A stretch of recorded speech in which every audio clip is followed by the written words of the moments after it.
ببین اینجا گندگوزی آنتن نمیده، اینجا سوپر فقط فیلمش هست. داری؟ بیا نگاه کنیم. مشتی فیلمای خاک برسری نگاه میکنی؟ نه همیشه تفریحی نگاه میکنم. تو ابرقهرمانی یا ابرجقی؟ دیگه وارد جزئیات نشو دیگه. ولی خدایشو بخوایم بگیم تو یه سور به فیلم هندی زدی یا؟ رود شد این حرفو بزنی؟ پرواز که میکنی از جو کره زمین که میزنی بیرون تو فضا نفس میکشی. نمیدونم زورت هم انقدر زیاده که یه 18 چرخ رو یه دستی بلند میکنی کامیونو. نمیدونم از چشات هم که لیزر میزنه بیرون. ضد ضربه هم که هستی. دیگه بخواد چیکار کنی؟ دیگه او چونه منم بذار. نه بابا این چه حرفیه؟ اصلا تو گوه میخوری مردمو نجات بدی؟ کی به تو گفتم چیکار بکنی اصلا؟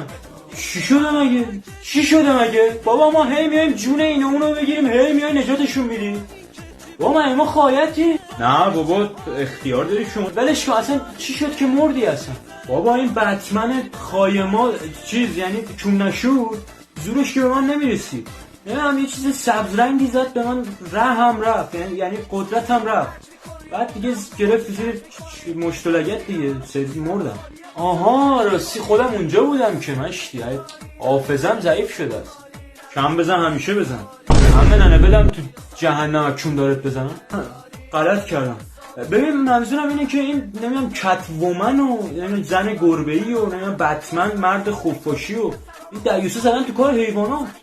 یه کاری بکن با اینا. حالا بیا برو جهنم. جهنم برای چی؟ من همه کار خوب کردم و من باید دارم بهشت. باشه پس برو بهشت، ولی بتمن تو جهنم ها. نه همون جهنم. بذار من برم حساب اون دیوس رو برسم دیگه. نه خودت گفتی دیگه. جون سیبیلا. بذار من برم جهنم دیگه خایمالی آنتن نمیده. نه نه و کی